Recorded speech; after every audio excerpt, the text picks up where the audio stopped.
President Trump has given a 48-hour ultimatum to Iran to fully reopen the Strait of Hormuz, or else the U.S. would obliterate Iran's power plants, starting with the biggest one first. The escalation comes barely a day after Trump talked about winding down the war.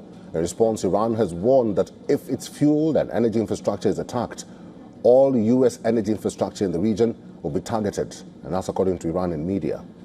The threat of Iranian attacks has kept most ships from getting through the strait. Meanwhile, Israeli Prime Minister Benjamin Netanyahu says that it is vital to have alternative routes instead of going through the Hormuz Strait and the Bab al-Mandab Strait. He says what's needed are oil and gas pipelines going west through the Arabian Peninsula right up to Israel's Mediterranean ports.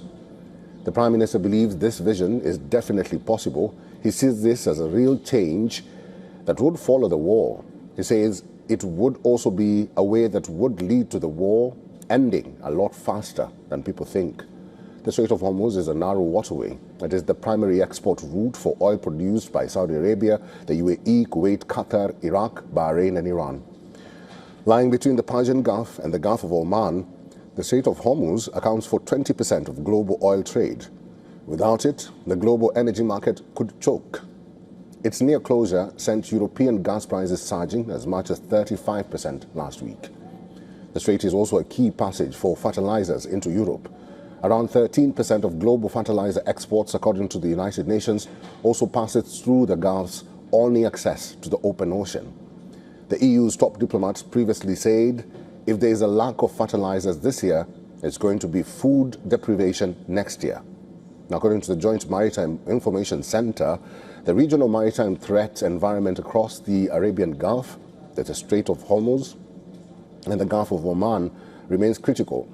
Since the start of hostilities on February 28th, more than 20 maritime incidents involving commercial vessels and offshore infrastructure have been reported.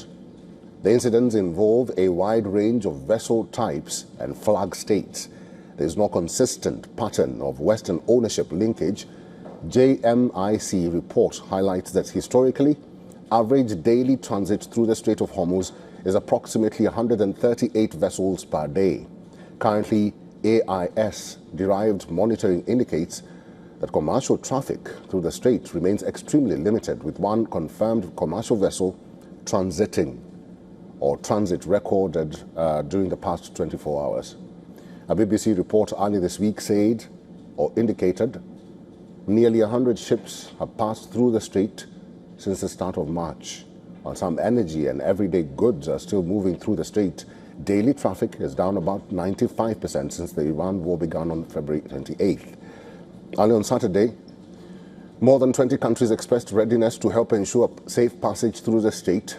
They condemned Iran's closure of the strategic route. The UAE Ministry of Foreign Affairs released a joint statement signed by the leaders of nations including the UAE, the UK, France, Germany, Italy, the Netherlands, Japan, Canada and New Zealand, among others.